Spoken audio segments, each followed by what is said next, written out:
Oke, selamat malam teman-teman. Selamat liburan kemarin ya. Mohon maaf lahir batin bagi yang merayakan.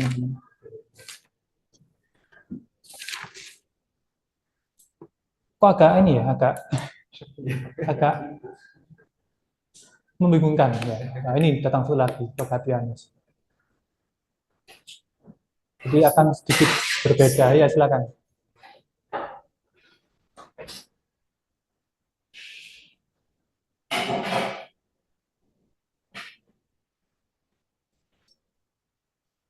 Oke lah, yang offline cuma 3, sementara kiri kanannya banyak sekali ya. Oke, kali ini kita akan membahas terkait dengan tugas, lebih banyak tugas untuk minggu depan ya. Jadi teman-teman minggu depan harus sudah punya objek penelitian yang sudah fix, dalam artian udah ada datanya. Ya nggak harus terlalu luas untuk place brandingnya, namun pastikan itu memang membutuhkan. Jadi antara tempat yang membutuhkan dan emang punya masalah di situ. Jadi pastikan kalau emang nggak punya masalah ya nggak usah diangkat jadikan penelitian. Pastikan udah punya masalah dan solusinya nanti juga relate dengan apa yang ditawarkan. Sebenarnya ini adalah materi yang sering kita bahas teman-teman terkait dengan analisis. Masih ingat apa aja pisau analisis kita?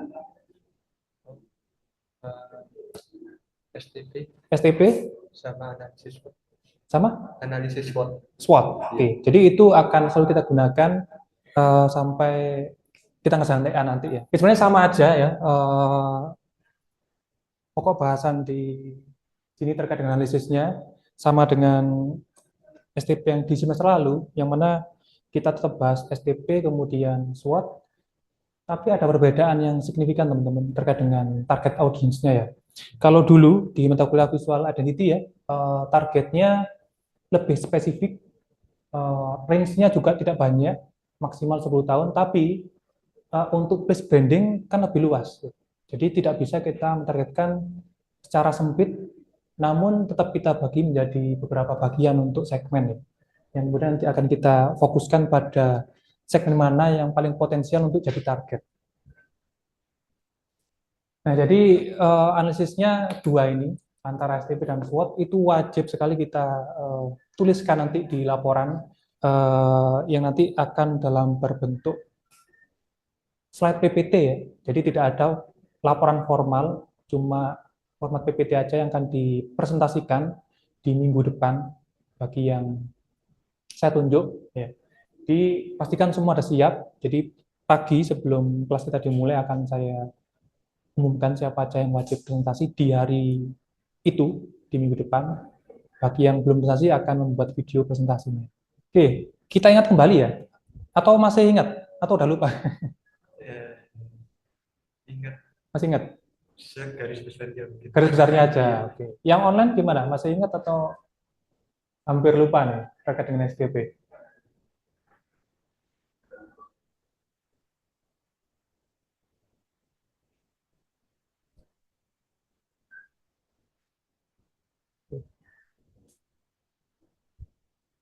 Gimana yang online? Masih ingat atau udah hampir lupa? Iya, Ingat-ingat lupa sih Pak. Duh, lupa. Yes, oke. Kita coba cairkan kembali ya.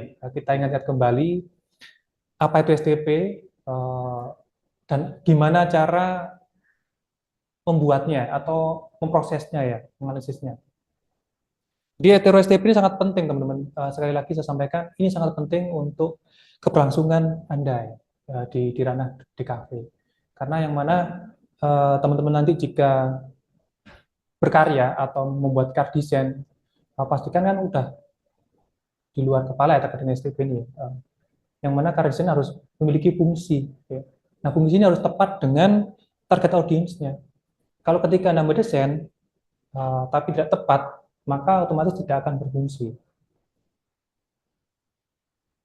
Maka dari itu dalam ilmu ekonomi, STP ini menjadi landasan utama ketika orang akan melakukan promosi atau ketika memproduksi produk. Oke, kita ingat kembali terkait dengan segmen ya. Jadi pasar itu sangat heterogen sekali, ya. Sangat banyak sekali kemauan orang-orang, banyak target audiens mulai dari bayi sampai lanjut usia ya. Dan mereka punya hobi yang berbeda, punya kesukaan yang berbeda, punya tujuan yang berbeda, punya kesukaan brand yang berbeda, dan macam-macam. Jadi kita nggak tahu kemauan mereka semua. Nah, maka dari itu kita wajib melakukan penelitian, analisis, siapa yang paling tepat untuk jadi target kita, siapa yang paling tepat untuk menjadi orang yang membeli produk kita atau menggunakan jasa kita, bahkan menggunakan fasilitas yang kita sediakan di tempat tersebut. Hal ini akan berhubungan dengan fasilitas yang dibangun, ya, termasuk toilet. Jadi kalau memang targetnya anak-anak, pastikan urinoirnya juga rendah untuk anak-anak ada. Kemudian spot-spot bermainnya juga aman untuk anak-anak dan sebagainya. Jadi di tahap segmen ini, segmentasi ini, kita membuat kelompok yang heterogen menjadi homogen. Artinya memiliki kebutuhan yang sama, memiliki ciri-ciri yang sama, memiliki keinginan yang sama, dan spesifikasi yang sama, sesuai dengan apa yang mereka inginkan.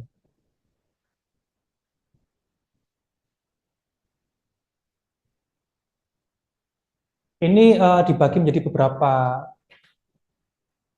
kelompok, dalam artian beberapa variabel ya. Masih ingat apa aja variabel dari segmen?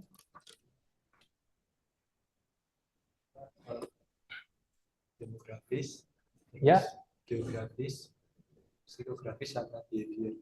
oke. Jadi 4 tadi, geografis, demografis, psikografis, dan behavior. Behavior ya. Ini. Nah, ini.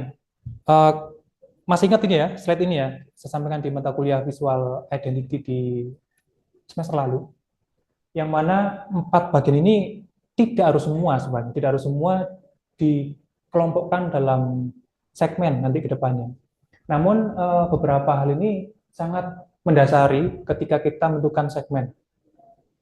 Lebih pada geografis dan demografis, itu yang menjadi hal paling utama, makanya geografis paling atas, demografis, kemudian psikografis, dan behavioralnya.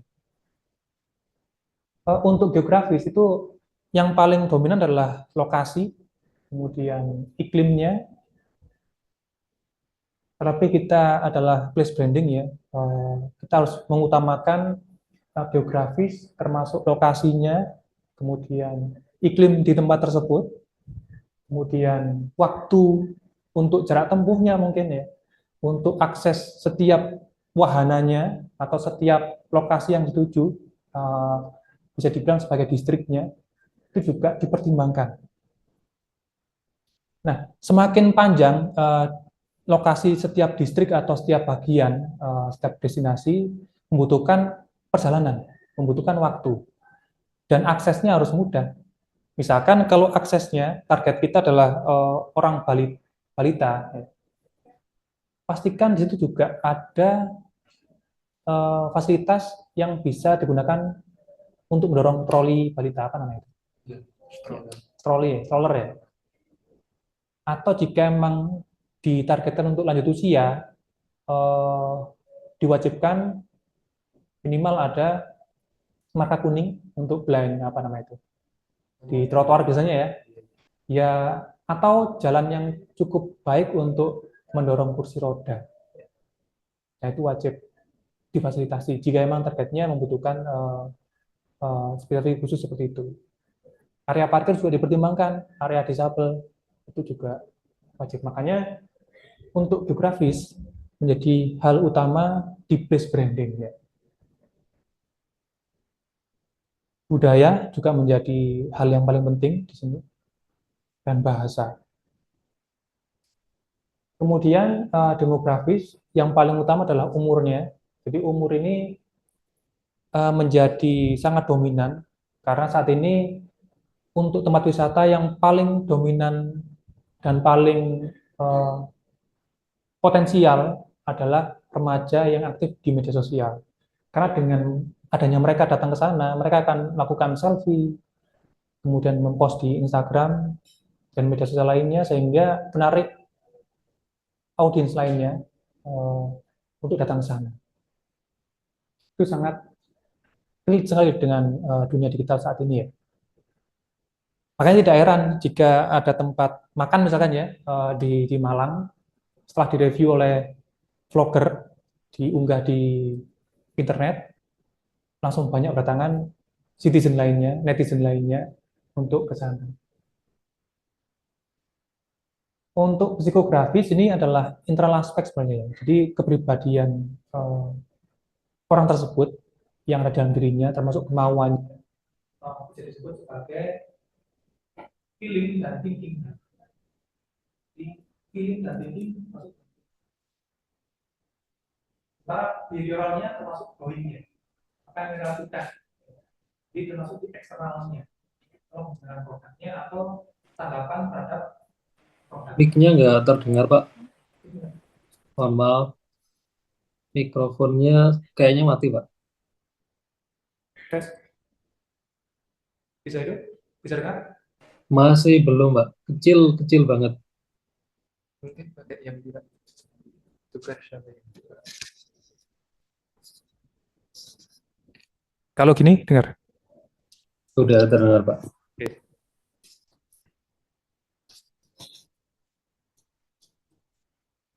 Ya, jadi kalau psikografis lebih ke thinking dan feeling ya. Eh, itu yang membedakannya.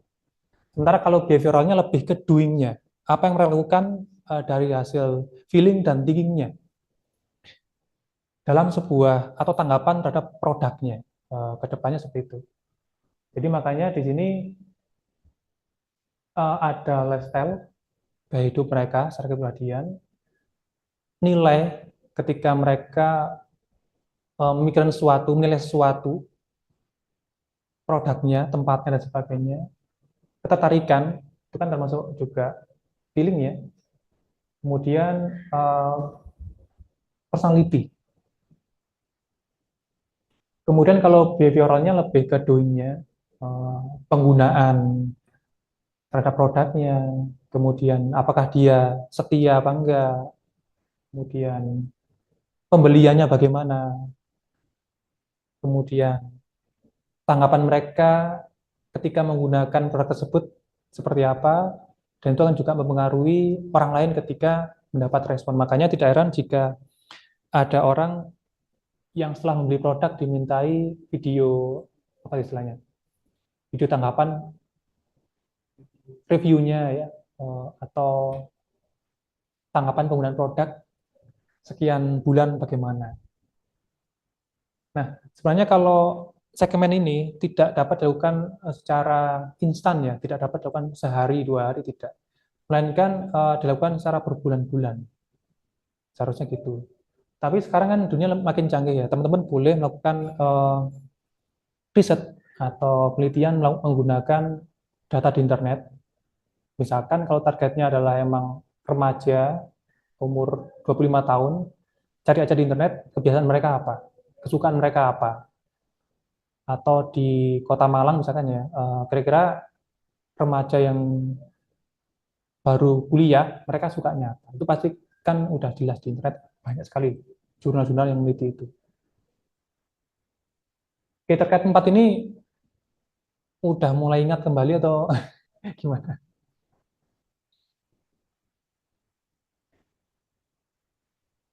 Ini tidak lengkap seperti yang saya sampaikan di semester lalu ya. Jadi saya cuma menghangatkan kembali. Ya. Perkataannya gimana?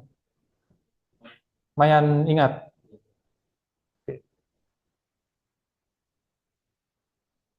Jadi banyak sebenarnya kalau di geografi itu ada lokasi, di iklim, transportasi, gaya hidup, media, tipe komersial. Jadi itu banyak sekali. Teman-teman boleh memilih semuanya atau memilih sebagian. Jadi nggak harus semua digunakan dalam pengelompokan pada segmen ya. Kalau saya lebih banyak menggunakan iklim, kemudian transportasi, biaya, dan media. Kalau tipe komersial udah jelas. Jadi kebanyakan saat ini menggunakan media sosial di Android atau di web. Jadi yang paling utama itu kalau saya. Tapi kalau teman-teman menggunakan semuanya bebas silakan.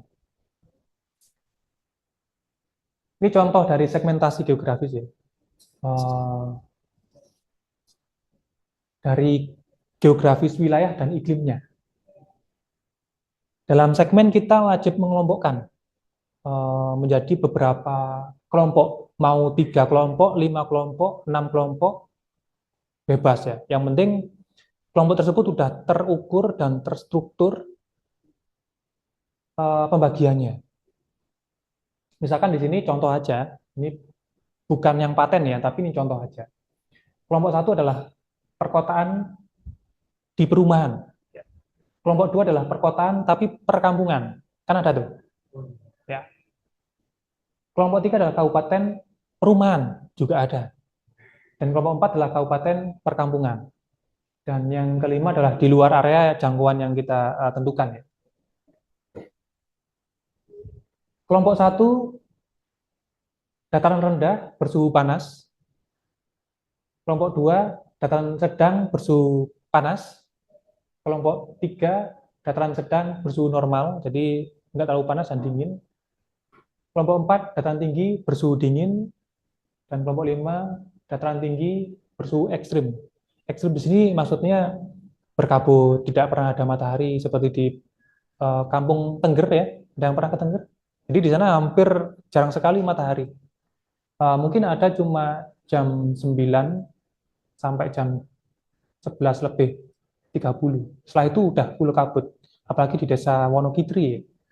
Wonokitri, Ngadiwono, Tosari itu sulit sekali kena matahari. Makanya cocok untuk tanaman kentang, kemudian tanaman-tanaman yang membutuhkan eh, kelembapan lebih ya. Hmm. Nah, ini kan cuma dari wilayah dan iklim aja tuh. Harusnya lebih lengkap lagi tuh terkait dengan apa tadi? Eh, ini semua.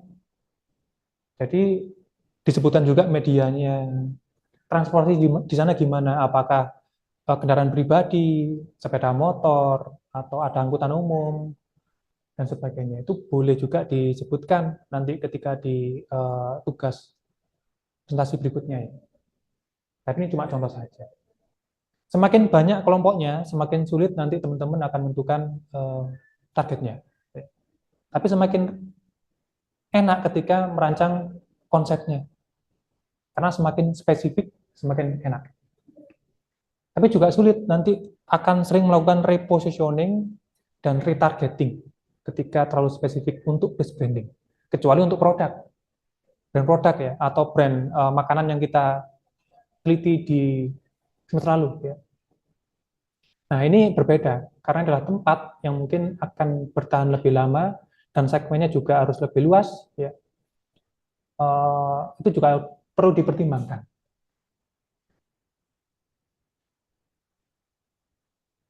Kemudian untuk demografis juga banyak sekali teman-teman. Jadi ada umur yang paling utama, jenis kelamin, tapi kalau tempat wisata kayaknya lebih umum ya, tidak pada apa laki-laki aja atau wanita aja. Tapi beberapa objek yang kita tentukan nanti ke depannya ada place branding, yaitu tempat perdagangan. Mungkin boleh dikhususkan untuk wanita karena menjual hijab mungkin, atau menjual pakaian-pakaian yang khusus wanita juga boleh. Intinya umur wajib disampaikan pada demografis. Kalau agama mungkin ya, mungkin sering digunakan saat ini, apalagi menjelang Lebaran itu atau menjelang Natal itu sangat penting sekali untuk dilibatkan pada proses STP-nya. Ini kalau pembagian menurut Kemenkes ya, jadi ada beberapa pengelompokan beberapa kategori balita, anak-anak, remaja sampai manula ya. Jadi untuk balita 0 sampai 5 tahun ini jelas eh, jarang sekali ya, kecuali baby spa ya. Baby spa mungkin ada targetnya segini. Tapi kalau untuk anak-anak itu sudah mulai banyak seperti TK, tempat bermain, kemudian remaja awal umur 12 sampai 16, remaja akhir 17 sampai 25, dewasa awal 26 sampai 35, dewasa akhir 36 sampai 45, bahkan sampai manula antara 65 sampai meninggal dunia. Tapi kayaknya meninggal dunia nggak masuk dalam target kedepannya ya. Tapi ada beberapa perusahaan seperti Heaven di Surabaya itu menargetkan orang meninggal. Sebenarnya bukan orang meninggalnya, tapi lebih ke keluarganya. Karena itulah pemakaman eksklusif di sana ya. Jadi orang meninggal dunia menjadi target masifnya di sana. Karena jualan ini tempat untuk berduka, kemudian pembakaran pembakaran jenazahnya dan sebagainya. Ini contoh pengelompokan dari umur ya, nggak cuma umur aja sebenarnya, banyak tadi ya. Tapi ini contoh untuk umur aja. Misalkan kelompok satu adalah balita dan anak-anak. Ini sangat banyak sekali tempat-tempat yang menargetkan kelompok satu untuk baby spa, kejualan kebutuhan bayi seperti Boji Kids, kemudian Citra, dan sebagainya. Tapi pada dasarnya targetnya adalah orang tuanya, ya. Masifnya balita dan anak-anak. Tapi aktifnya adalah orang tuanya. Kemudian kelompok dua adalah remaja awal dan remaja akhir. Kelompok tiga dewasa awal dan dewasa akhir. Kelompok empat lansia awal dan lansia akhir. Kelompok lima manula dan meninggal dunia. Misalkan gini, kalau Kota Malang dengan sebegitu banyak fasilitas pendidikannya, ya, SMA, kemudian kampus, kira-kira dari tiga kelompok segmen ini, mana yang paling potensial, teman-teman? Dari yang online dulu ya.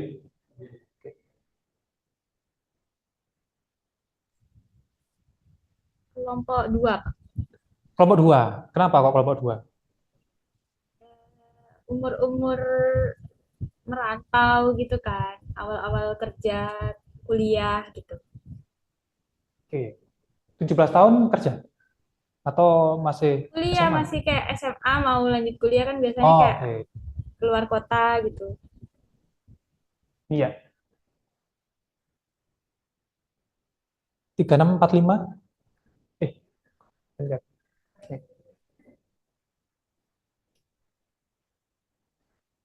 Apakah masih kuliah mereka? Ada sih tapi sedikit. Iya ada, karena ada S2-nya. Ya. Oke. Eh, kayak terlalu ini ya, terlalu luas ya kelompoknya ya. Kita ambil yang tadi aja kayak. Ini aja deh, ini aja deh.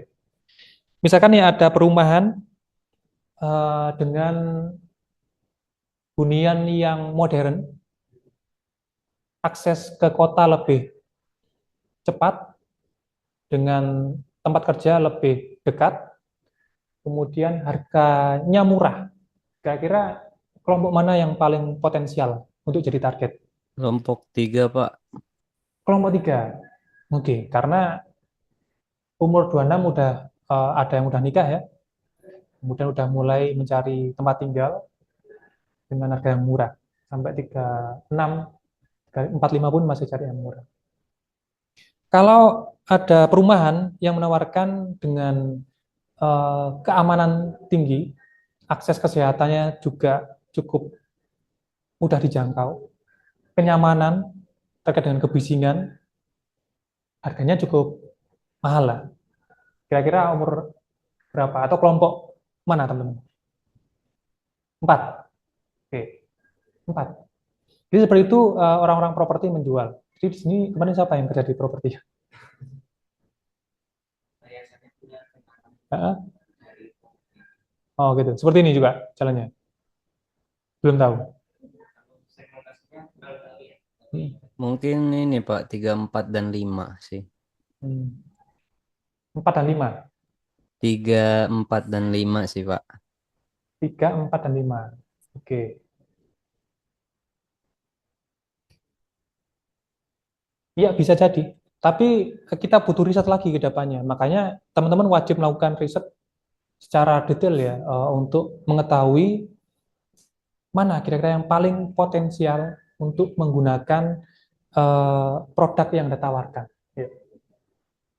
Semakin tinggi atau jarak range-nya jauh, semakin sulit menentukan konsepnya nanti. Semakin sempit range-nya, semakin mudah sekali untuk menentukan konsep desainnya, termasuk event yang ada di dalamnya. Nah, semua ini kelompok 1 sampai 5 dinamakan segmen. Oke ya. Ini contoh aja, bukan paten, cuma contoh aja. Jadi teman-teman boleh membuat kelompok segmen tersendiri.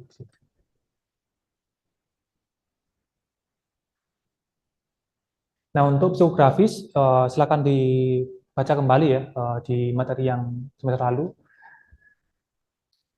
Boleh dikelompokkan juga. Nanti intinya bisa masuk di sini.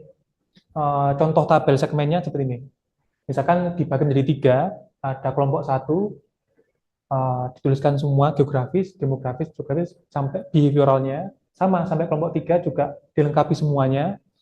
Kemudian yang paling potensial dipilih menjadi target.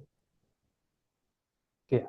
Misalkan target yang paling potensial pada segmen ini adalah kelompok 2. Maka kelompok 2 akan masuk di target. Nah, makanya di target ada penjelasan kelompok segmen mana yang akan dituju dan dikembangkan. Dan segmen mana yang harus ditinggalkan. Kalau Anda memilih kelompok 2, maka 1 dan 3 ditinggalkan. Ya. Nggak perlu diperhatikan lagi, nggak perlu diriset lebih lanjut lagi. Jadi kita akan fokus pada kelompok yang terpilih tadi sebagai target, yaitu kelompok 2. Nah, untuk positioning, apakah masih ingat sih? Kita kembalikan lagi ya slide-nya. Positioning apa itu positioning? Dimulai dari siapa ya? Offline apa online? Online dulu, oke silakan. Saya ingin mendengar suaranya Mas Deniar Arjun nih. Lama nggak mendengarkan? Halo, Pak. Selamat malam. Iya, selamat malam. Ya, positioning, positioning kan tadi Iya, positioning apa itu? eh,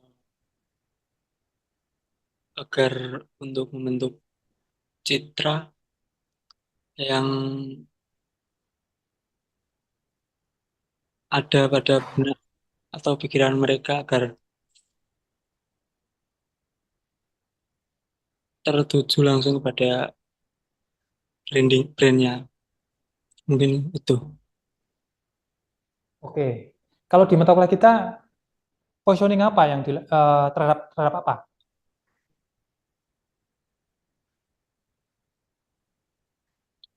Kalau di kita positioning tempatnya, Tempatnya, oke. Lainnya ada yang punya pendapat berbeda? Yang offline? Ya. Misalnya positioning itu proses memposisikan diri atau tempatnya atau bisa dibilang brandnya sesuai sama apa yang sudah dikelompokkan dari segmenting dan targeting untuk membangun persepsi masyarakat yang tertarik. Oke. Sekali lagi, yang online?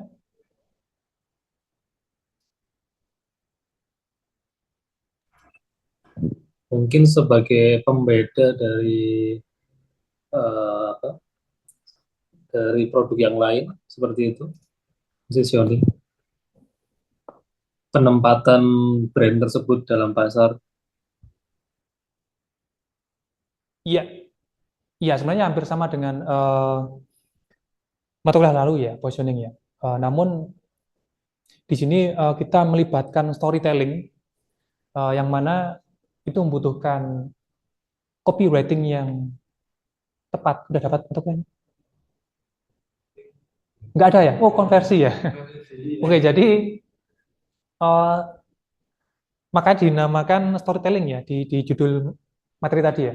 Jadi storytelling ini sangat penting sekali untuk menciptakan positioning di benak target audience-nya.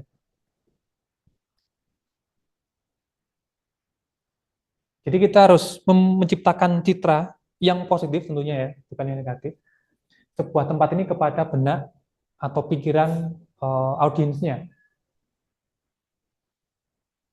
Nah, di sini karena sebuah tempat itu memiliki kesamaan, kebanyakan ya, memiliki fasilitas yang sama, memiliki tingkat kesamaan yang tinggi, misalkan antara Sidoarjo dengan Pasuruan, ya, itu kan juga memiliki tingkat kesamaan tinggi daripada perbedaannya. Maka dari itu kita wajib mencari pembedanya yang paling potensial.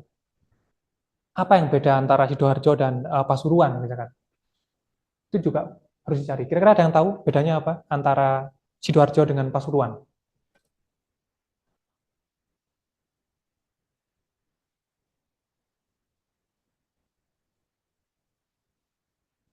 Saya mau tanya ke Arham, ada nggak sih?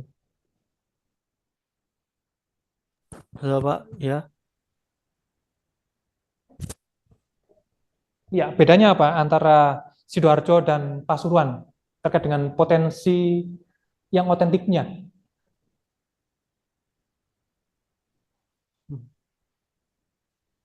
Potensi dalam bidang apa nih Pak?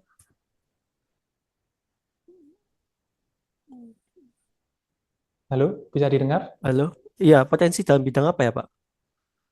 Untuk wisata atau Wisata. apapun itulah yang Anda tahu. Eh, Pasuruan ini eh Trawas itu masuk Pasuruan nggak Pak? Atau Taman Dayu itu masuk Pasuruan nggak? Ya, Pandaan masih masuk Pasuruan. Ya, jadi kalau menurut saya sih topografinya ya Pak perbedaan Oke, topografinya. geografiknya. Jadi kayak eh, Sidoarjo lebih ke pantai, jadi lebih dekat sama laut. Kalau Pasuruan lebih dekat ke gunung kaki Gunung Arjuna ya, kalau nggak salah. Oke. Itu sih, Pak. Jadi wisatanya bisa berbeda Pak, banget. Oke, kalau emang Pasuruan sebagai kota wisata dengan topografi yang sangat indah ya di kaki pegunungan, kalau Sidoarjo apa yang mereka tonjolkan? eh karena di sini sebenarnya lebih banyak ke hiburan, nggak tahu ya. At least yang saya tahu itu kayak eh, pemancingan. Karena di sini banyak tambak kan, industrinya tambak. Makanya lambangnya, logonya apa, ikonnya Sidoarjo itu bandeng sama udang. Ya, Karena di sini banyak tambak. Jadi salah satu wisata di sini yang saya tahu itu ada namanya Delta Fishing. Itu juga modelnya kayak pemancingan gitu, Pak. hmm. Seperti itu. Ya, makanya Sidoarjo disebut sebagai kota industri ya sampai saat ini ya. Iya, Banyak betul. nyebutnya sebagai kota industri. Karena apa Sier juga hampir dekat di Sidoarjo dan orang banyak tinggal di Sidoarjo untuk pekerja-pekerja di sana. Betul, Pak. Oke, kalau yang offline bedanya antara Jember dengan Kabupaten Malang Pantai apa? Ada yang tahu nggak? Apa yang offline? Bedanya Jember dengan Kabupaten Malang. Sulit. Bingung? Oke. Bedanya Solo dan Jogja. Apa?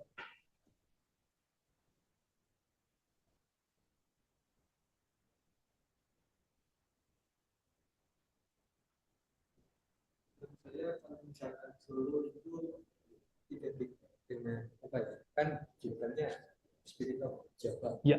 Jadi kayak wih, bentuknya pusatnya apa ya, kayak ya memang keduanya memiliki keraton, tapi kalau di Jogja mungkin lebih ke arah tempat wisata, tapi kalau di Solo itu lebih ke arah apa ya, kan identiknya kayak orangnya santai terus lebih ke tenang gitu aja. Mungkin itu. Oke, kurang tajam ya perbedaannya ya. Oke, yang online mungkin yang tahu bedanya antara Solo dengan Jogja.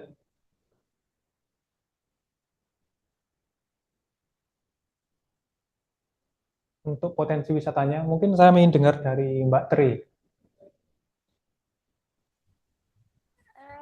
Aduh, saya kurang paham sih Pak kalau Solo gimana ya, karena jadi nggak bisa ngasih perbedaan yang clean gitu. Kayaknya ya kalau Jogja tuh lebih dikenal masyarakat luar Jogjanya, tapi Solo itu kayak lebih internalnya gitu sih. Kalau saya, karena saya kayak kurang tahu soal Solo. Oke, kurang tajam berarti ya. Kalau Gianyar dan Denpasar, Kalau Denpasar pasti ini kan pusat gitu, pusat rame-ramenya tuh pasti semuanya di Denpasar. Terus pusat perbelanjaan juga banyak. Kalau Gianyar kayaknya lebih tradisional, masih lebih eh, budayanya masih lebih ini sih, dan nggak terlalu banyak turis gitu sih, nggak terlalu banyak tempat wisata yang jadi tujuan turis banget gitu. Kalau Denpasar kan kemana-mana deket, ke Kuta deket, terus ke bandara masih jadi padat sekali gitu. Terus banyak juga kayak orang yang merantau kerja gitu pasti di Denpasar. Kalau di Gianyar kayaknya nggak terlalu gitu. nah oke. Malah ini ya, malah jelas kalau di Bali. Iya. Oh, saya tinggal di sana. Iya. Oh iya. Ya, jadi dari kekurangan sebuah tempat itu bisa jadi kelebihannya ya. Jadi kalau di pasar kan banyak investor gedung-gedung yang isinya modern, kegiatannya modern, tapi kalau di tempat lain di daerah situ dekat-dekatnya masih menjunjung tinggi nilai-nilai budaya yang lebih lokal ya, otentiknya lebih dapat. Senang. Oke, jadi kalau positioning teman-teman, kita wajib mengetahui potensi mana yang paling berbeda di antara pesaingnya. Potensi yang paling berbeda dan bisa menjadi keunggulan ya. Nah, positioning ini kita terapkan pada pikiran dan hatinya, bukan pada produknya, tapi melainkan pada hati dan pikiran konsumennya.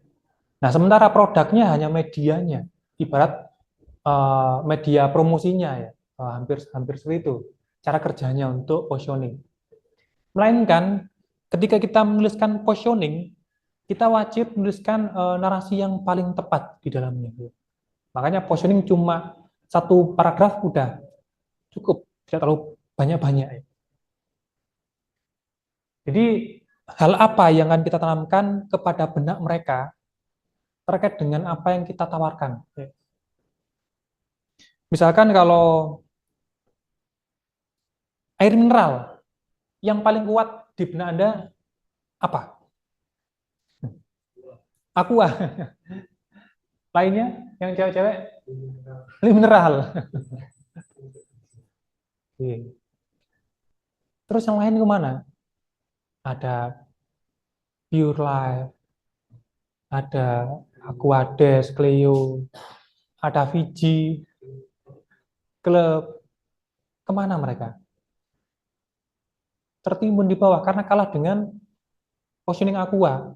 Kenapa Aqua dan Lee? Karena menjadi top of mind di tahapan brand awareness ya. Masih ingat ya? Yang pertama Pak, yang paling dasar.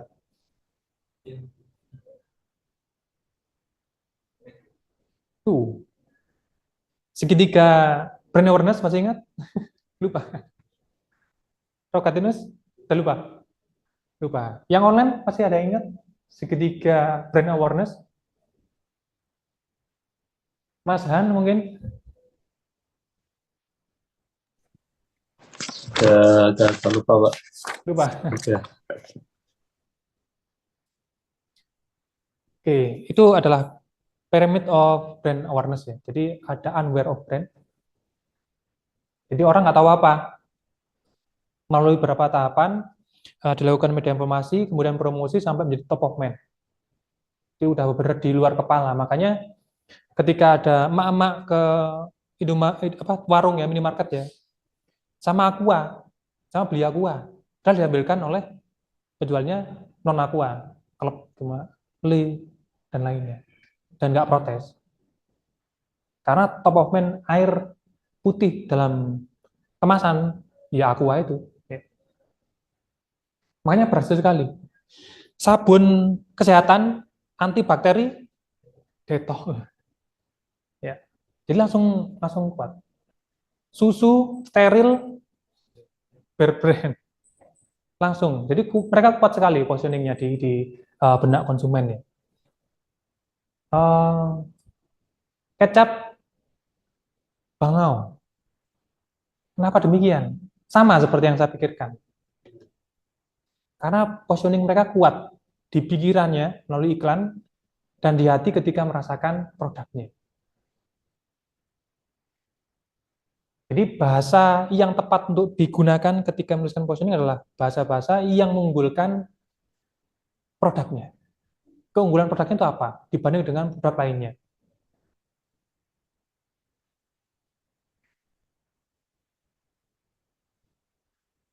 Makanya dalam branding, terlebih di kita ya, ada product positioning, ada corporate positioning, dan place positioning. Nah, yang kita bahas adalah tentang place positioning di sini ya. Jadi adalah positioning yang diciptakan untuk mengunggulkan sebuah tempat ya. Jadi positioning yang dilakukan untuk mengunggulkan sebuah tempat. Nah, narasinya harus tepat ketika membuat media promosinya atau tagline-nya. Kalau dalam bahasa gaulnya itu ada strapline. Saya yang pernah baca ya, strapline. Strapline adalah tagline yang disematkan pada logo, bawah logo. Itu bagi desainer logo disebut sebagai strapline. Ya. Nah, positioning di sini sangat kuat, teman-teman. Contohnya adalah tempat wisata diposisikan sebagai wisata hewan, buas, dilepas, bisa berfoto dengan mereka. Di mana itu? Taman safari. Oke, Taman Safari. Diposisikan sebagai tempat wisata yang menyuguhkan berbagai kendaraan antik dari berbagai negara, museum angkut. Ya. Diposisikan sebagai tempat wisata yang menampilkan robot-robot zaman prasejarah terkait dengan dinosaurus dan sebagainya, pengetahuan terkait dengan tulang-tulangnya di mana? Ya, iya, Jawa Timur Park. Ya. Diposisikan sebagai tempat pemandian yang memiliki gelombang seperti di pantai luar, ya, langsung. Ya. Ya, jadi seperti itu. Jadi punya positioning yang kuat dibanding dengan tempat wisata lainnya. Kalau positioningnya sama, nggak akan dilihat atau diingat oleh konsumennya dan kalah. Makanya semakin banyak kompetitor, semakin sulit positioning dibuat atau semakin mudah kalah. Jika tidak dari awal dicetuskan. Kartu dengan jangkauan sinyal terluas di Indonesia. Telkomsel. Kenapa demikian? Padahal M3 juga sudah.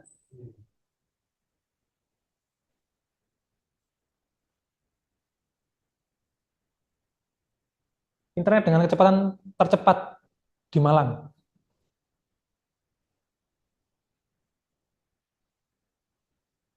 Bisnet. Berarti nggak sampai ke Anda ya, bukan konsumennya berarti ya. Oke. Kalau IndiHome, ya targetnya berbeda mungkin. Karena bisnisnya targetnya seperti perkantoran, kemudian tempat orang mendirikan usaha dan sebagainya. Tapi rumah-rumah juga ada yang menggunakan. IndiHome yang paling luas kayaknya Pak, tapi Iya, paling kuat ya. kabupaten-kabupaten bisa gitu. Iya. Mbak Tri memakai apa di rumah? Kalau di Malang pakainya IndiHome. IndiHome. Oke. Tujuannya hampir sama dengan yang lalu ya. Nggak perlu disebutkan, dibaca aja nanti. Gambarnya juga sama. Jadi hampir menggambarkan seperti yang saya sampaikan tadi ya. Jadi targetnya adalah yang paling potensial. Jadi ini di sini kan ada 3 segmen. Kelihatan nggak yang model ya? 3 segmen yang telah dikelompokkan tadi, kemudian menjadi target. Dan diposisikan apakah lebih mahal, lebih higienis, lebih murah, lebih apalah itu. Nanti tergantung dari objeknya ya. Saya nggak tahu. Nah ini pemetaan yang di sini itu boleh disesuaikan aja. Semakin ke atas semakin mahal, ke bawah murah, ke kanan lengkap, ke kiri tidak lengkap misalkan. Jadi boleh disesuaikan bagi yang melakukan positioning di target. Kemudian SWOT kayaknya nggak perlu diulang ya. Ini semua sama semua, nggak ada perbedaan. Cuma ada bagian yang paling perlu diingat adalah mana? Nah ini, 2 ini, internal dan eksternal itu aja, wis. Jadi kalau faktor internal adalah faktor yang ada di dalam tempat tersebut, yang dimiliki oleh tempat tersebut. Bisa dari kualitas atau jumlah orang yang bekerja di sana, kemudian sumber daya lain yang saya sampaikan di 2 minggu lalu ya, terkait dengan potensi wilayah seperti topografi tadi, kemudian akses jalan ke sana. Di 2 hal ini, eksternal dan internal, silakan dibaca di mapping yang di minggu lalu dan di minggu pertama. Jadi dibedakan aja mana yang menjadi faktor eksternal dan mana yang menjadi faktor internal. Dan 2 ini harus diperhatikan teman-teman nanti ketika disampaikan pada laporan ya, laporan dalam bentuk PT nanti ya. Perlu dituliskan mana saja yang menjadi hal internal dan eksternal. Tidak perlu dipetakan seperti di mata kuliah Visionity semester lalu. Kalau semester lalu kan kita memetakan di tabel ya. Di ini nggak perlu. Kita nanti nggak akan banyak ke sana. Kita akan banyak ke konsep dan storytellingnya ya. Oke, untuk SWOT, apakah bisa dilanjut atau ditanyakan dulu teman-teman? Yang online maupun yang offline?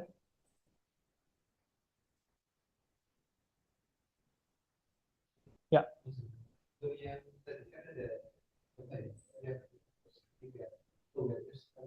Ya. Oh, di sini tidak perlu diurutan seperti itu dulu. Enggak perlu. Untuk tempat yang 0, sangat sulit menempati posisi paling atas. Jadi posisi mereka adalah unaware of brand. Jadi pastikan cuma membuat media yang maksimal promosi ya. Meskipun tujuannya ke top of mind, itu butuh waktu yang lama. Kalau Anda ngerjain itu, panjang, nggak cukup 1 semester ya. Tapi kita dalam merancang fondasinya dulu. Merancang konsep dasar dulu dari sebuah tempat, nanti akan dilanjutkan di, nggak ada lagi ya semesternya, cuma semester ini aja ya. TA pun udah ada ya. Ya udah, jadi peran kita cuma membuat rancangan dasar aja. Tidak sampai mengejar ke top of mind, terlalu sulit.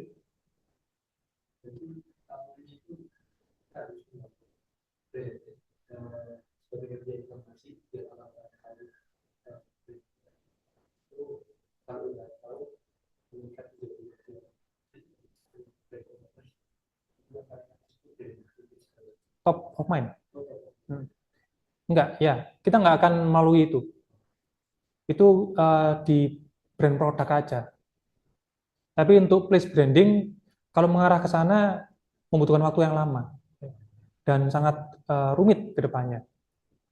Tapi kita akan merancang dua-duanya, media informasi dan promosi. Jadi kita nggak akan membatasi apakah ini media promosi dan media informasi. Jadi nggak ada. Makanya nanti judulnya tidak akan mengarah ke situ. Sementara media-media lainnya, jika memang akan digunakan untuk TA, karena udah dapat judul masing-masing ya, baru boleh digunakan ke arah mana. Jadi batasan masalahnya. Untuk ada tingkat yang dari semester 1 ya, itu mereka akan seperti itu jalannya. Berhubung teman-teman udah dapat tugas akhir, berarti otomatis tidak akan ngambil ini sebagai bahan untuk TA. Makanya langsung dimaksimalin aja media informasi dan promosi jadi satu. Gitu. Tapi tidak mengejar brand awareness-nya. Butuh sekitar 2 semester untuk dilanjutkan. Jadi biasanya gitu. Dari visuality kemudian berkembang menjadi konsep-konsep untuk ngejar brand awareness-nya. Makanya tidak bisa dalam 1 semester seharusnya. Butuh waktu yang cukup lama untuk ngejar ke sana. Bahkan perusahaan besar pun membutuhkan puluhan tahun untuk mencapai top of mind. Makanya untuk merintis dari nol itu nyampe di media informasi pun udah cukup bagus.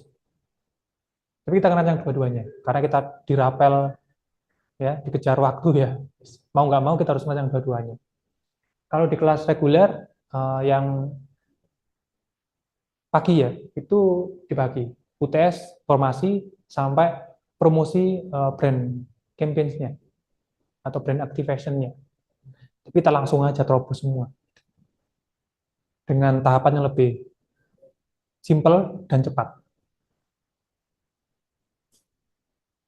Oke, dari materi tadi teman-teman, udah ingat kembali ya. Harapan saya tidak dilupakan sampai ngerjain tugas akhir bentar lagi, karena saya rasa udah mulai bimbingan semua nih. Beberapa juga udah selesai bab 1 bagian latar belakang ya, kemarin saya cek beberapa laporan dari dosen pembimbingnya, udah mulai ngerjain bab 2, jadi saya rasa ending dari tugas ini hanya tugas untuk mata kuliahnya aja semata, bukan untuk tugas akhir. Mungkin ilmunya bisa diterapkan di sana nanti. Kita apanya sama ya, seperti di semester lalu, karena ini adalah bagian dari proses desain, yang mana kita mulai dari empati, yaitu penelitian, observasi, dan sebagainya seperti yang lalu, pendapatan data, nanti ada observasi, wawancara, dan studi pustaka, boleh secara digital untuk yang studi pustakanya ya, karena data-data di internet lebih banyak kalau terkait dengan tempat wisata, kemudian data terkait dengan jumlah kependudukan, topografi, dan sebagainya juga banyak di BPS ya, juga banyak di situ datanya, boleh cari di sana. Misalkan nih, Kota Malang, target Anda sebagai place brandingnya. Nah, untuk cari data akurasi terkait dengan umur dan jumlah penduduknya, bisa cari di BPS provinsi. Karena target Kota Malang adalah orang-orang di Jawa Timur. Ya. Makanya butuh data umur berapa yang paling potensial untuk jadikan target di Kota Malang. Dan mereka saya sudah berhasil ya untuk menargetkannya. Buktinya apa? Ketika menjelang Lebaran kemarin, semakin sesak daripada tahun lalu. Dengan adanya kayu tangan heritage, semakin sesak. Jadi cukup berhasil untuk mengget citizen di luar Kota Malang yang tertarik karena lihat dari netizen mengupload foto-foto di internet. Nah, tapi berbeda dengan semester lalu juga di sini. Kalau lalu kan kita cukup wawancara kepada pemilik usaha ya, dan targetnya. Tapi di sini untuk yang di place branding yang kita wawancarai adalah stakeholder. Nah, stakeholder ini banyak sekali, tidak cuma pemilik tempatnya aja, melainkan investor yang ada di sana atau orang-orang yang berjualan di sana atau eh, orang lain yang masih berhubungan atau membangun turut serta di sana, termasuk dinas lingkungan juga menjadi bagian dari place branding. Makanya di sini saya sampaikan bukan pemilik usaha lagi, tapi stakeholder. Nah, kelihatan ya. Ini stakeholder dan citizen. Kenapa bukan netizen? Ya. Kenapa citizen? Karena citizen adalah orang yang mendiami sebuah wilayah ya. Kalau Anda tanya di netizen nggak apa-apa sih, boleh saja, karena mereka juga bagian dari citizen. Jadi netizen adalah orang-orang yang menggunakan internet di antara citizen lainnya. Dan tidak semua citizen menggunakan internet. Citizen hanya orang yang mendiami sebuah wilayah. Sementara netizen adalah orang yang mendiami sebuah wilayah yang menggunakan internet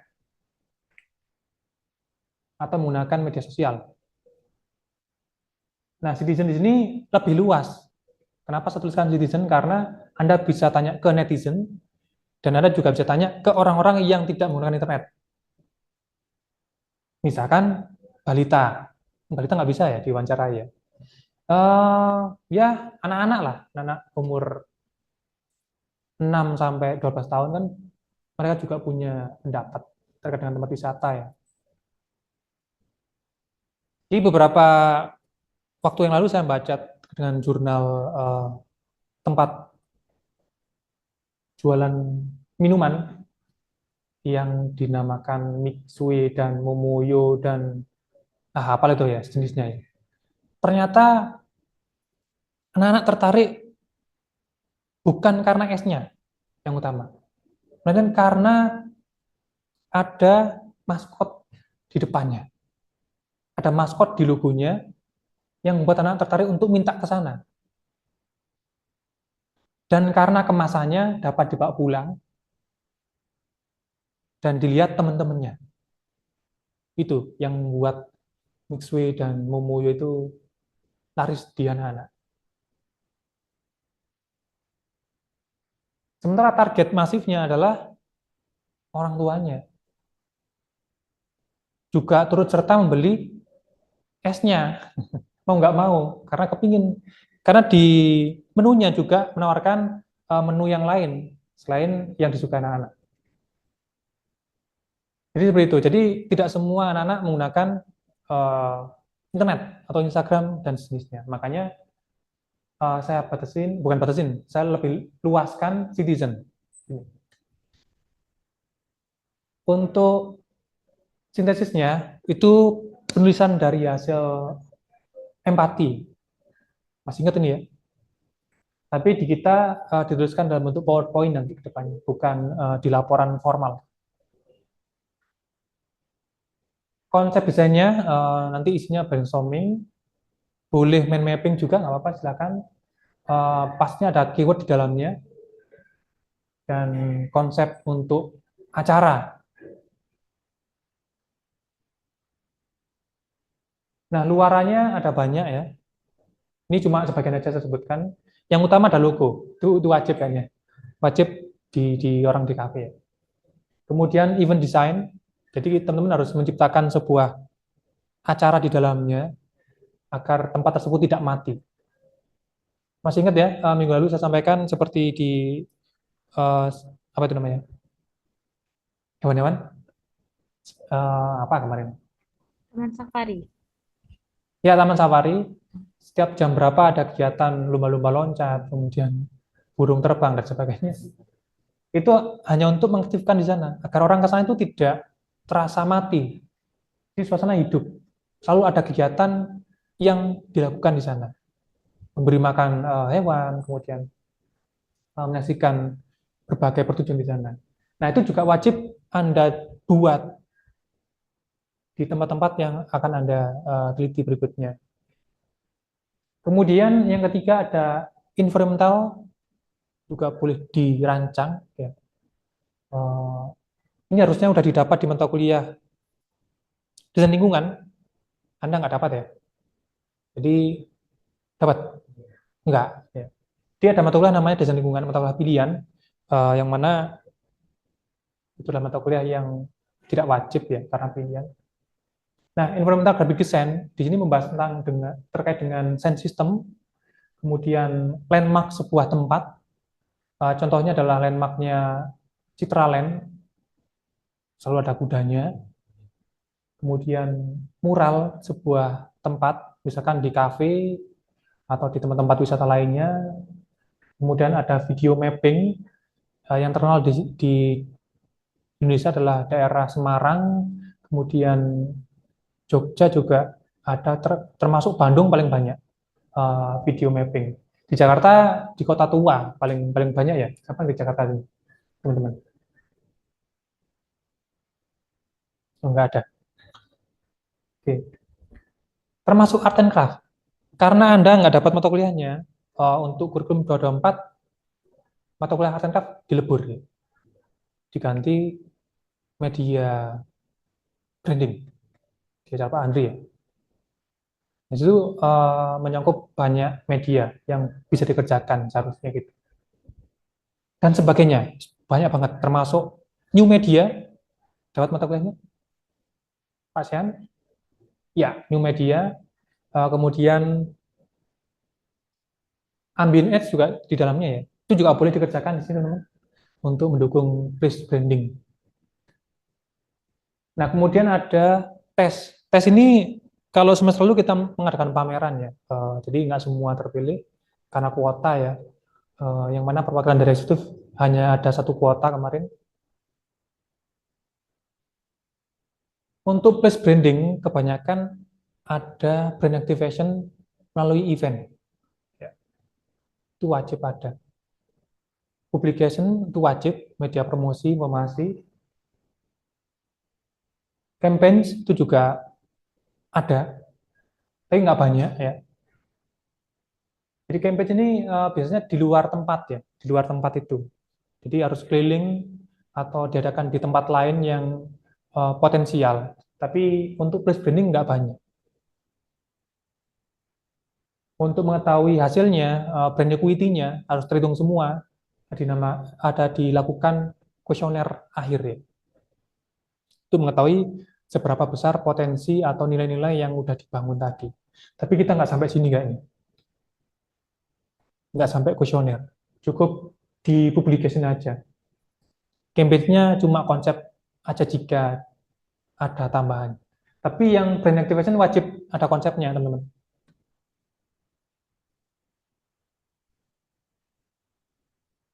Jadi kita fokus di 3 ini ya. Jadi nggak semuanya kita lakukan untuk minggu depan. Bapak ngulang lagi ya. Nah, ini tugasnya. Nah, jadi tugasnya, teman-teman silakan menentukan tempat sebagai objek penelitian yang memiliki permasalahan berkaitan dengan branding ya. Tempat, bukan perusahaan, bukan produk. Place branding dapat dilakukan pada wilayah yang saya lampirkan di slide berikutnya ya, nanti akan saya bagikan bagi yang offline. Silakan melakukan wawancara kepada stakeholder atau audiens juga. Di sini saya tulis sebagai citizen. Sertakan dokumentasi terkait observasinya, jangan lupa itu ya, dokumentasinya ya. Baik dokumentasi tempatnya, wawancaranya, potensi dari tempat-tempat fasilitas yang ada di sana, kelemahan atau kekurangan yang tidak layak di sana juga difoto. Kemudian nanti data dipaparkan dalam format PowerPoint PPT ya. Ukurannya widescreen aja, bukan kotak, karena beberapa masih kotak ya teman-teman buat ya. Yang masih kotak itu PowerPoint tahun berapa itu? 2013 ya. Tapi yang 17, 16 sudah widescreen semua. Itu bisa diatur kok di pengaturan. Kemudian yang nomor 4, silakan menuliskan konsepnya terkait dengan place branding itu dari brand identity yang utama, tahu bedanya ya. Kemudian visual identity-nya, kemudian event branding-nya itu wajib ada, dan tambahan lainnya seperti landmark juga boleh ditambahkan jika memang perlu dirancang, hingga konsep brand activation-nya di tahapan tes tadi. Konsepnya aja. Kemudian di nomor 5 tambahkan juga referensi dari yang pernah ada. Itu boleh cari di internet kalau referensi, nggak perlu foto langsung ya. Di internet kan banyak tuh. Boleh dalam bentuk gambar atau teks studi kasus yang pernah dibahas di media. Oke, objeknya boleh kota. Kayaknya jarang sekali yang ngambil kota ya. Tapi beberapa teman-teman angkatan berapa itu ya? Angkatan 19 lalu ada yang ngambil kota Probolinggo. Tapi bukan mata kuliahnya. Beda nama mata kuliahnya. Contohnya kalau kota adalah Bandung, kemudian Yogyakarta, Surabaya itu bisa jadi contoh ya. Tujuannya di kota adalah meningkatkan daya tarik kota untuk pariwisatanya, itu utama sekali ya. Kemudian investor, kemudian bisa menjadi kebanggaan untuk warga-warganya. Bisa juga wilayah seperti provinsi, wah terlalu luas. Negara, nggak mungkin, terlalu berat negara. Atau kalau di nomor 2 ini bisa disebut sebagai nation branding. Itu bukunya ada, nation branding namanya. Atau city branding. Saya bawa bukunya city branding. Ini. Di mana tadi? Di bawah.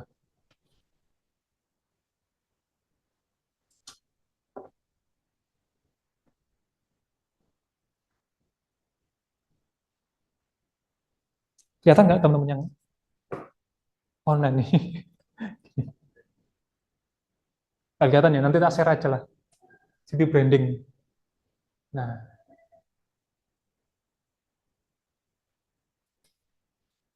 tapi ini banyak membahas tentang studi kasus juga di sini. Di buku city branding ini, teman-teman. Itu karya siapa ya, Pak?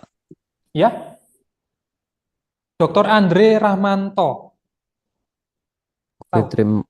terima kasih, Pak. Nanti coba Indonesia, saya Indonesia. cari. Dr. Andre Rahmanto dari Indonesia. Kemudian ada juga bukunya, kayak pernah tak tunjukin ini ya.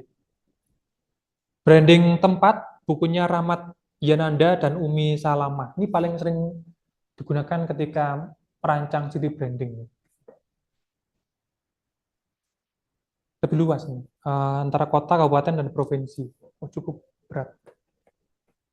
Kemudian untuk menemukan brand activation atau brand apa kegiatan tadi, bisa membaca bukunya 101 branding dari Akmal Mujahid Khalil yang pernah saya tunjukkan di semester lalu ya. Ini selalu saya gunakan. Untuk merancang media-media lain seperti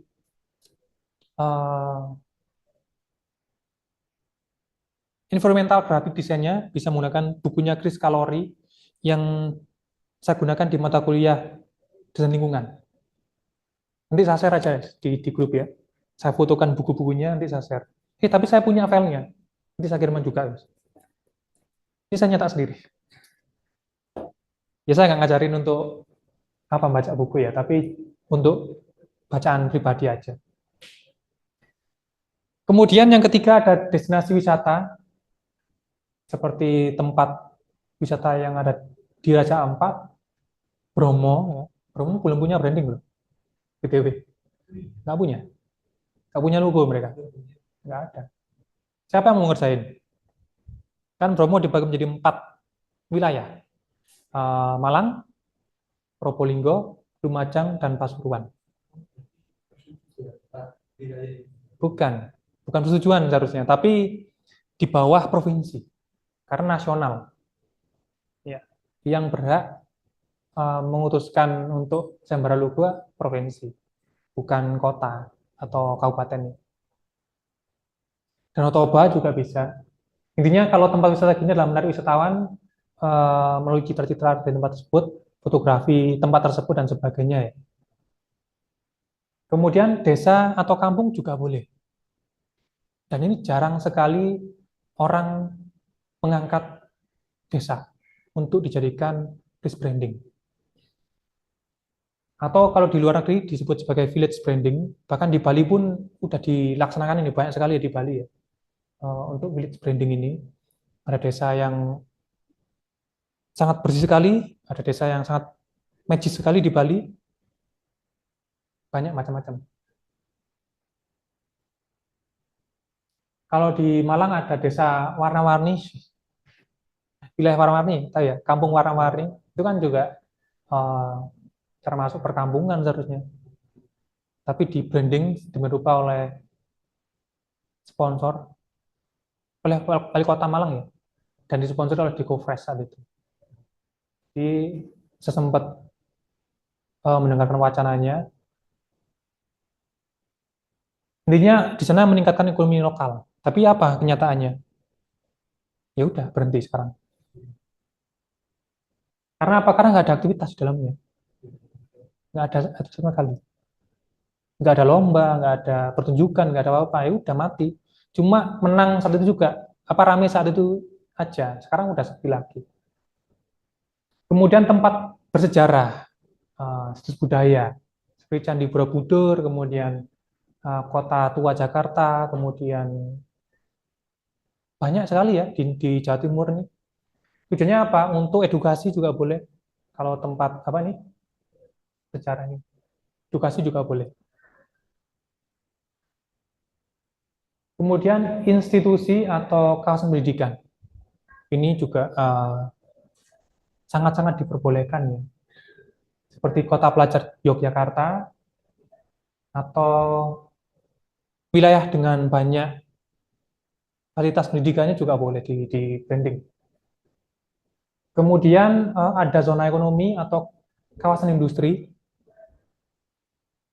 seperti KEK dari Mandalika, kemudian KEK di Batam sana ya yang punya aturan istimewa di sana, barang impor sangat murah sekali dan banyak kendaraan yang sangat murah sekali dengan plat berbeda, tapi tidak boleh keluar dari Batam. Ya, itu juga boleh dilakukan risk branding, silakan. Kemudian ada kawasan alam, taman nasional, seperti Taman Nasional Komodo, Taman Nasional Ujung Kulon, sebenarnya hampir sama dengan wisata tadi ya. Cuman di sini berembel-embel hutan yang dilindungi. Tujuannya konservasi. Kalau di Malang ada namanya Pulau Sempu. Yang pernah tahu ya? Tidak punya branding mereka. Tidak punya logo. Itu potensial banget. Jadi kalau dulu boleh warga lokal tuh masuk sana boleh. Warga Malang ini masuk sana boleh. Tapi sekarang nggak boleh, dibatasin. Hanya orang yang melakukan edukasi aja yang boleh ke sana. Seperti penelitian, kemudian tim-tim konservasi yang boleh masuk ke sana. Jadi tahun 2014 itu masih boleh kan ya. Jadi saya ke sana, medannya sangat, ada yang pernah ke sana sini? Ke Pulau Sempu, teman-teman yang online juga pernah? Cuma tahu aja? Oke. Jadi di sana, wah benar-benar asri ya. Saya nyesel saya ke sana. Di saat itu ada gerombolan di sana, anak sekolah kayaknya ya, SMA atau SMK. Jadi 2 meninggal, jatuh di batu karang yang tajam. Dan evakuasinya sangat sulit sekali. Nah, dalam perjalanan sangat jauh dari bibir pantai ke Segoroanan. Namanya ada Segoroanan yang sangat bagus sekali di sana. Sangat jauh sekali. Dan dalam perjalanan itu banyak sekali kalajengking. Banyak sekali kelabang, bahkan ular dilepas di sana. Bahkan macan hitam namanya, puma ya, macan kumbang namanya kalau di sana. Juga dilepas.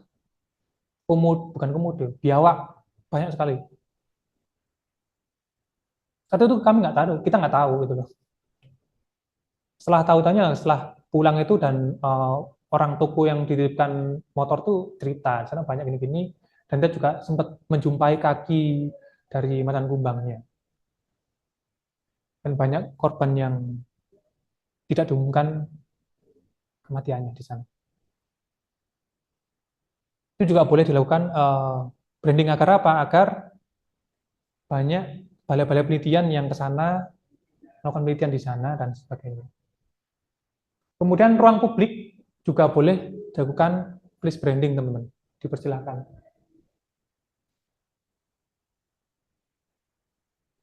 Kawasan komersial atau perbelanjaan seperti mall atau tempat-tempat pujasera juga boleh seharusnya.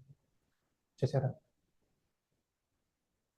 Malioboro, Ayu Tangan Heritage nggak punya logo ya, itu cuma type aja yang seperti Kayung Yun ya. Jadi kalau mau membuat logonya dipersilakan.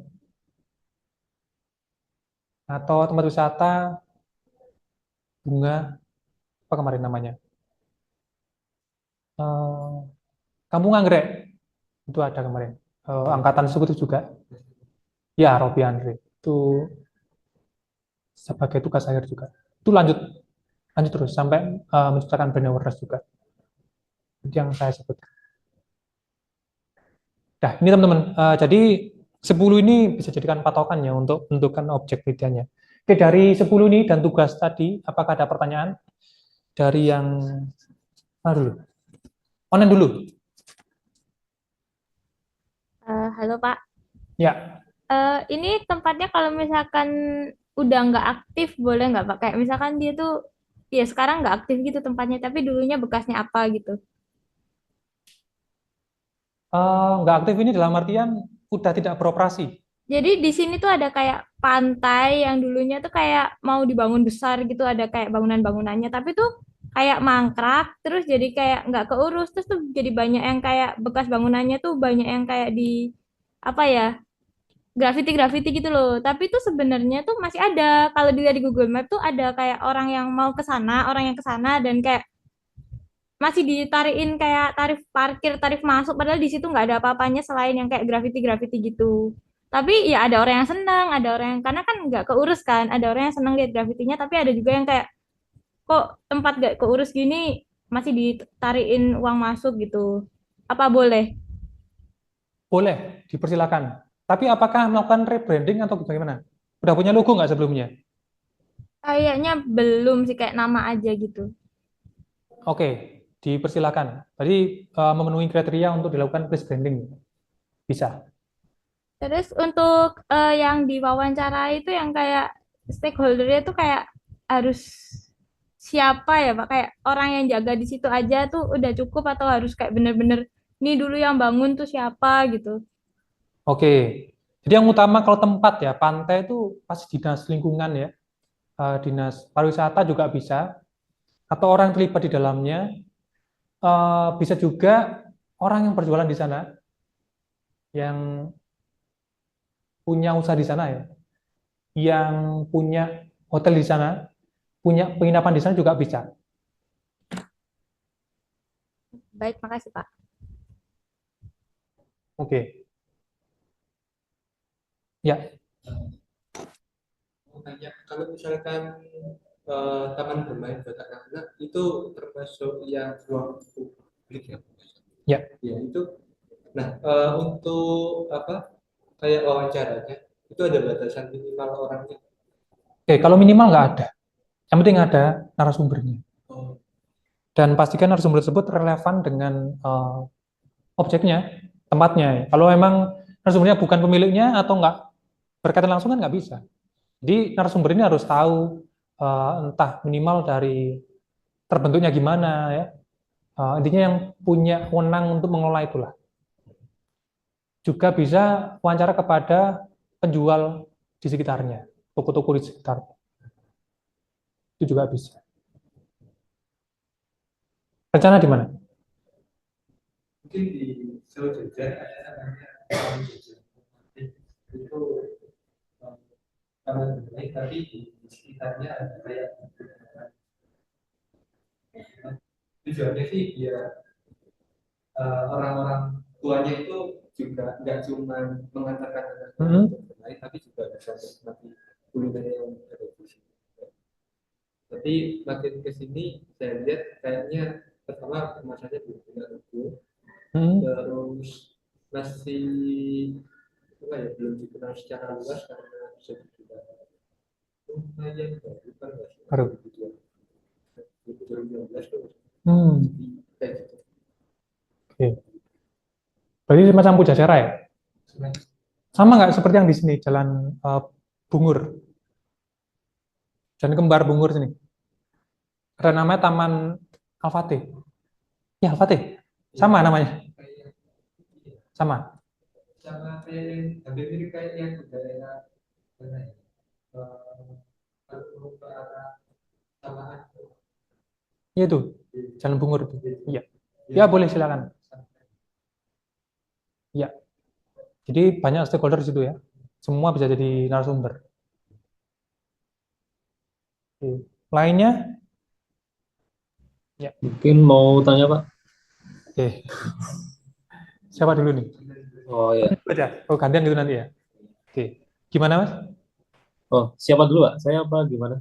Ya.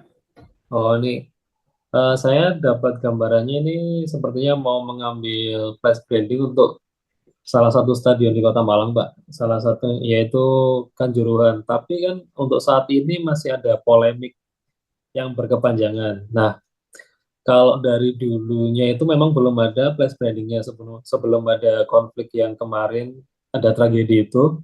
Memang di sana sudah ada yang bisa dimasukkan dalam flash branding seperti ada kegiatan rutin itu ada, terus ada hiburan dan lain sebagainya itu sudah ada. Cuma sebelum terkonsep dengan bagus dan belum ada flash branding resminya. Nah, sekarang kan sudah dilakukan apa? Renovasi dan segala macam. Tapi untuk saat ini sebenarnya belum terlalu dibuka untuk umum ya Pak. Jadi untuk event-event sebenarnya masih belum ada lagi karena masih tidak diperbolehkan. Nah, untuk yang konsep tempatnya masih seperti itu apa bisa menjadi objeknya nanti Pak? Mungkin itu aja yang saya tanyakan. Oke. Sebenarnya bisa. Tapi nanti ke depannya apakah akan berpotensi digunakan mungkin misalkan jika emang ranahnya adalah kita jual konsepnya, apakah bisa? Ya boleh aja. Nanti yang saya nilai kan adalah konseptualnya ya, termasuk dari keaslian material penelitiannya juga akan saya nilai, termasuk luarannya, bahkan yang paling utama adalah eventnya nanti itu juga akan saya nilai. Jika mampu atau jika bersedia dan punya narasumber di sana, dipersilakan, Mas. Oke, baik Pak, makasih. Oke, silakan Mas. Di kampung saya itu sempat pernah di branding, tapi bukan orang di kampung. Nggak tahu saya siapa. Kampung apa namanya? Kampung Banyu. Banyu. Ya. Di mana itu? Di belakangnya Jakarta 3. Oh, oke. Itu dulu di branding kampung Banyu ini karena di tempat saya itu ada sumber air yang besar. Itu juga dekat Bumen. Oke. Potensi apa yang Anda tawarkan?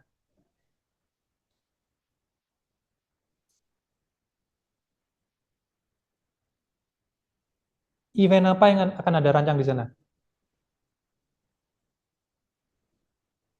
Nah, belum Tapi kepikiran. kan jadi aku kenapa di branding itu ya tujuannya enak.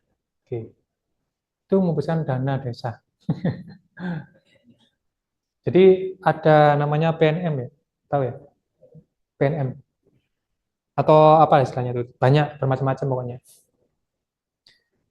Sebenarnya branding itulah mengangkat sebuah wilayah agar meningkatkan keuangannya minimal atau mengenalkan citranya. Nah, dari branding tersebut apa yang diharapkan? Apakah mengenalkan desanya, menjual wilayahnya, atau apa? Minimal apakah ada penginapannya? Nggak ada. Nggak ada. Kalau jual air udah keluar di situ. ditarik kemana-mana. Akhirnya cuma di situ aja enggak di Ada misalkan sejarahnya apa? Historinya. Apakah suci, air keramat? info yang Nah, penting gitu. kalau di branding, emang di branding ya, maka harus menciptakan tradisi juga. Jadi Anda harus menciptakan tradisi yang mana harus dilakukan setiap tahun sekali mungkin, dan akan berkelanjutan ke depannya. Maka orang-orang yang datang ke sana adalah orang-orang yang ingin memenuhi kewajiban secara apa istilahnya? Batiniah ya. Contohnya Sarian Gunung Kawi. Nggak ada apa-apanya sana. Ya kan? Karena ada sebuah kepercayaan dan tradisi di sana setiap suro atau apa itu. Sehingga orang datang ke sana terus. Jadi gitu boleh. Jadi mungkin akhirnya bisa membuat awet muda, bisa membersihkan pikiran orang datang ke sana. Itu kan sebenarnya sugesti. Nggak apa-apa diciptakan seperti itu. Setiap bulan apa akan ada tradisi pemandian pusaka suci misalkan, saya nggak tahu. Itu juga boleh dirancang dan dibuatkan facility-nya. Dipersilakan nggak apa. Itu gimana? Oke, kembali ke online lagi. Pak, saya mau bertanya. Ya, Kalau objek place branding saya salah satu tempat yang sudah di branding sama di push sama kota saya berkali-kali, gimana, Pak? apa itu? Jalan Tunjungan. Apa namanya? Kurang dengar. Jalan Tunjungan. Jalan Tunjungan. Iya. Waduh, sulit sekali itu. Itu berat sekali.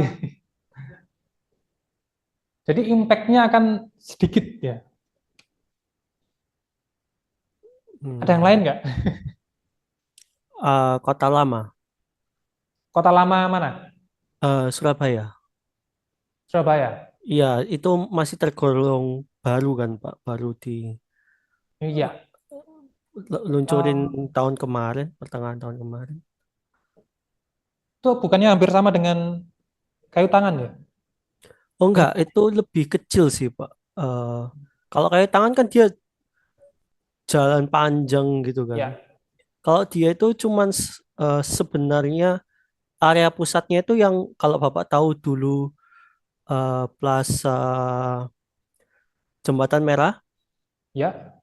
ya itu di situ, Pak, depan tamannya itu. Jadi area Plaza Jembatan Merah itu jadi pusatnya Kota Lama Surabaya. Yang Oke. ya, nah itu kan sebenarnya kecil gitu loh, Pak.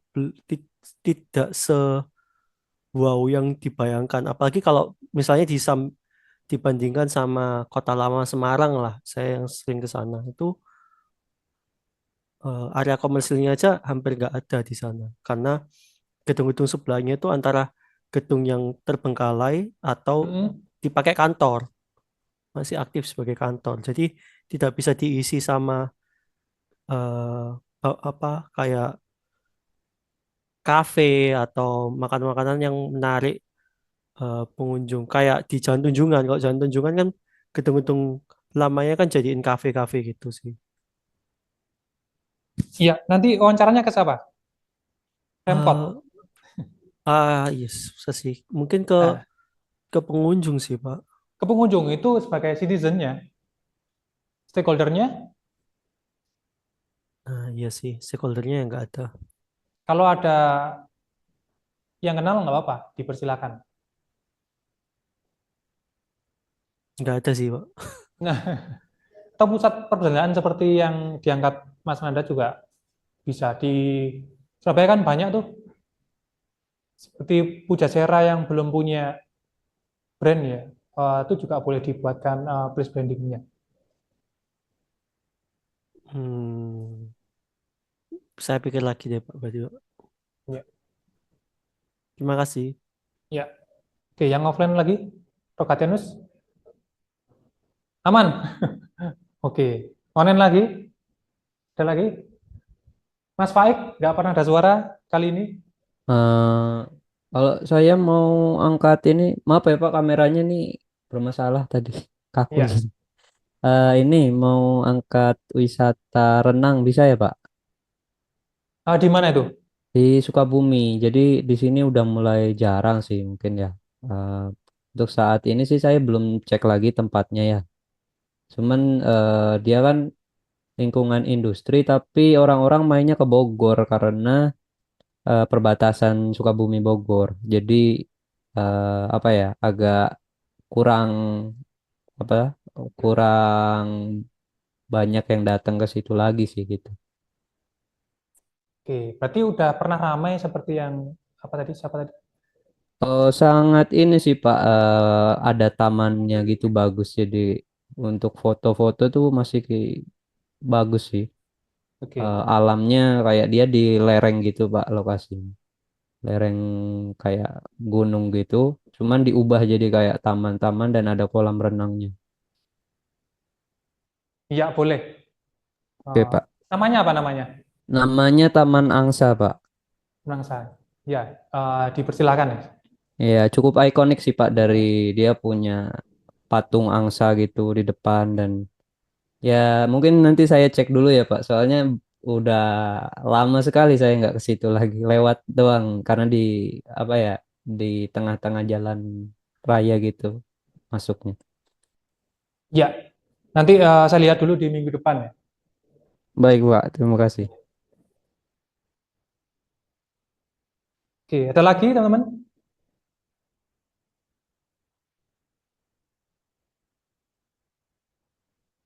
Oke, kayaknya nggak ada ya. Oke, selain dari itu, apakah ada pertanyaan teman-teman?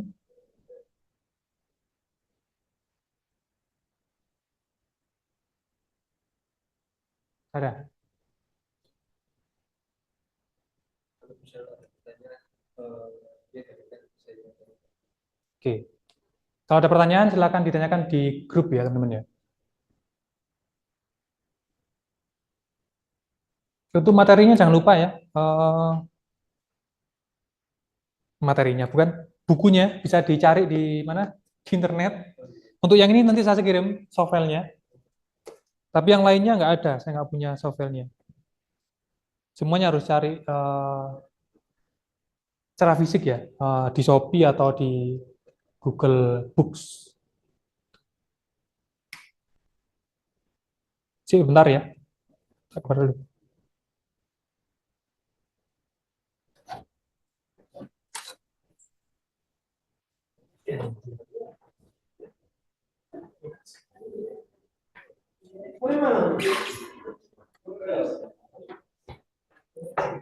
Selesai, Pak? Selesai. Belum.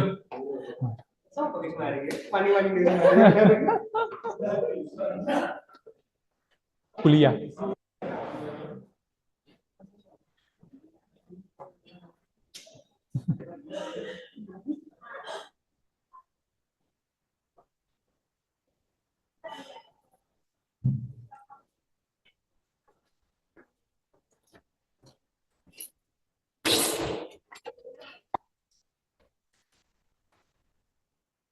Bentar, saya ada informasi lagi teman-teman. Jadi untuk yang kelas hybrid online itu akan kami undang ke kampus, bentar, tanggal berapa ya lupa saya. Oke, minggu UTS eh, periode 1, Prodi akan mengundang mahasiswa hybrid untuk datang ke kampus eh, di akhir minggu ya, kemungkinan tanggal 17. Jadi nanti kita akan bertemu bersama-sama antara angkatan 24 yang dari semester 1 dan RPL. Iya. Jadi tanggal 17 itu masih planning. Pokok di minggu UTS-nya. Di minggu tersebut teman-teman kami undang untuk datang ke kampus, kita nanti diskusi bersama aja terkait dengan UAS-nya. Boleh tanya jawab dengan dosen pengampunya di mata kuliah apapun itu, karena nanti kita akan jadi satu ya semuanya, entah antara ruang teater itu atau di ruang Harvard. Di kemungkinan siang, siang, siang. Jadi nanti malamnya boleh jalan-jalan antara yang online dan offline dengan teman-teman reunian, entah ke Kehutanan atau kemana ya silahkan. Seperti itu. Itu Em, adalah apa kemarin? Sudah diumumkan belum di anu? Belum ya? Itu tradisi kita agar kita bisa bertemu dan diskusi secara langsung di kelas offline. Ya. Mungkin tidak bahas materi, cuma tanya jawab aja, diskusi dengan dosen-dosen aja. Itu 17 benar ya, minggu TS di akhir pekan. Dan minggunya kan liburan semua tuh, silakan jalan-jalan. di bulan depan ya, Pak? Ya, minggu UTS itu bulan apa tadi? Saya cek dulu ya. Juli, salah. Oh, Mei. Ya, Mei tanggal 17. Kalau jamnya masih fleksibel ya, fleksibel. eh Mohon maaf Pak, mau nanya, cek. Ya, silakan. Ya, wajib nggak ya Pak? Soalnya di tanggal berdekatan itu kakak saya mau menikah sih, bingung juga. Ya, untuk itu nanti bisa konfirmasi ke Pak Valdia selaku kaprodinya ya. Di sini kan saya selaku wali dosen wali, dosen wali teman-teman, sekaligus menyampaikan informasi tersebut terkait dengan perizinannya atau diskusinya bisa langsung ke Pak Valdi aja ya. Karena yang berhak memutuskan itu adalah Pak Valdi selaku Kaprodi karena itu utusan dari rektorat ya, undangan dari rektorat untuk bisa bercengkrama bersama merasakan kelas offline ya mungkin hanya sekedar diskusi aja tapi seenggaknya teman-teman apa ya kami fasilitasi ya eh, untuk bertemu dengan dosen-dosennya. Sebenarnya adalah fasilitas tambahan sih untuk teman-teman online. Boleh nanya lagi Pak, Ya, rinciannya itu biasanya pakai baju bebas gitu dan jam berapanya gitu Pak? Mungkin. iya untuk ujian ujian UAS UTS di minggu UTS itu kita kan nggak ada ujian ya. Kita nggak ada UAS cuma ngumpulin aja banyaknya gitu kebanyakan formal aja atau casual aja nggak apa pokok tidak pakai celana pendek jadi bebas aja seperti sehari-hari gini teman-teman ya pakai hem lengan pendek pun oke aja nggak apa-apa atau pakai kaos pun nggak apa-apa ya di kafe kok bebas mas. Eh, Pakaiannya bebas pokok wajib memakai sepatu kalau masuk lingkungan akademik ya.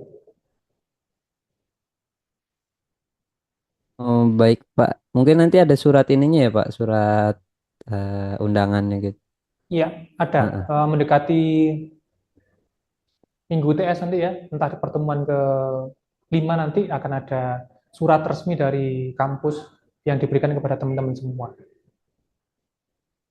Nanti fungsinya juga banyak untuk izin apa? Cuti ya, cuti dan sebagainya akan ada suratnya. Seperti itu. Baik Pak, cukup mungkin ya. Mungkin lebih ke yang tugas tadi ya Pak, itu kita buat dalam bentuk format apa ya Pak? PDF, PPT gitu, Iya, PowerPoint, PPT. PowerPoint.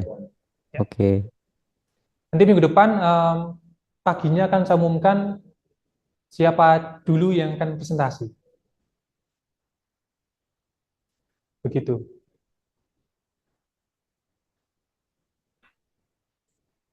Jadi akan saya bagi nanti waktunya ya. Eh, Urutannya nanti siapa dulu yang akan presentasi dan siapa yang terakhir. Jadi pas nanti waktunya. Saya bertanya untuk jadi outline-nya nanti tidak akan di-share di kita. Yang apa? PowerPoint. PowerPoint. Oh iya, siap. Kelas yang online udah dapat kayaknya. Kalau udah akses the learning udah dapat harusnya yang online. Tapi teman-teman yang ini akan saya share di grup aja. Oke, itu gimana? Oke. Lainnya ada pertanyaan lagi?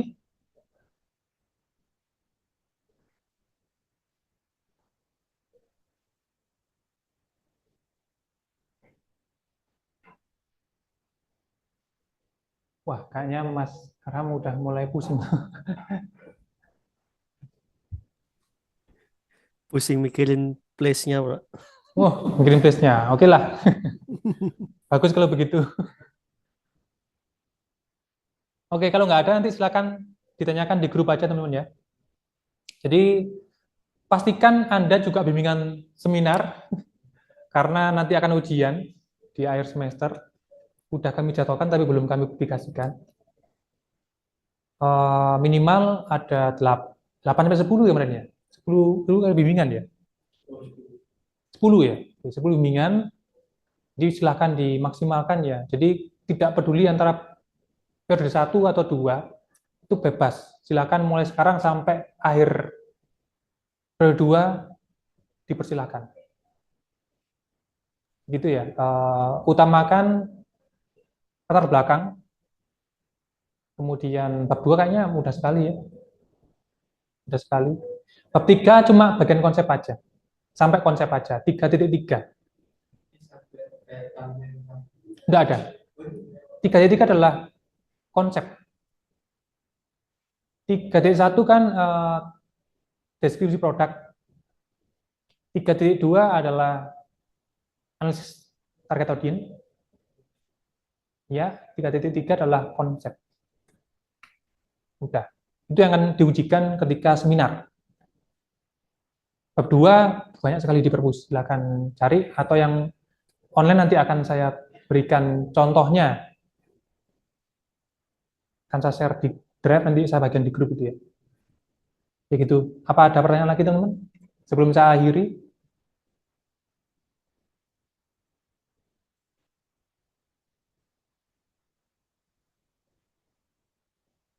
Kan ini ya, kalau misalkan bimbingan ada semacam harusnya ada kayak lembar. Iya, ada formnya bagi yang offline. Oh ya benar. Ya. Saya dapat dari teman saya sih. Terus kalau misalkan konsulnya online itu Nanti silakan dicek aja pas bimbingan tuh tanggal berapa, diisi, jangan lupa apa aja yang diperbaiki. Nanti ketika offline ketemu dengan saya boleh ditandatangani. Sebenarnya untuk kelas MF dan hybrid lebih lebih fleksibel. Boleh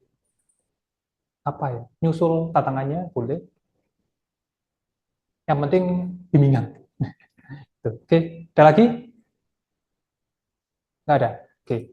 Kalau gitu teman-teman kelas hari ini saya akhiri ya. Kita jumpa lagi di minggu depan dengan harapan semua join ya, baik yang offline maupun yang online, karena semua akan dapat jatah atau waktu untuk presentasi, pastikan dimanfaatkan untuk penilaian sebagai pengganti UTS ya. Silakan dimanfaatkan, dimaksimalkan di situ. Oke. Kalau gitu silakan istirahat teman. Malam ini saya akhiri. Terima kasih dan salam sejahtera bagi kita semua. Terima kasih, Pak. Terima kasih. Makasih, Pak. Terima kasih. Terima kasih, Pak.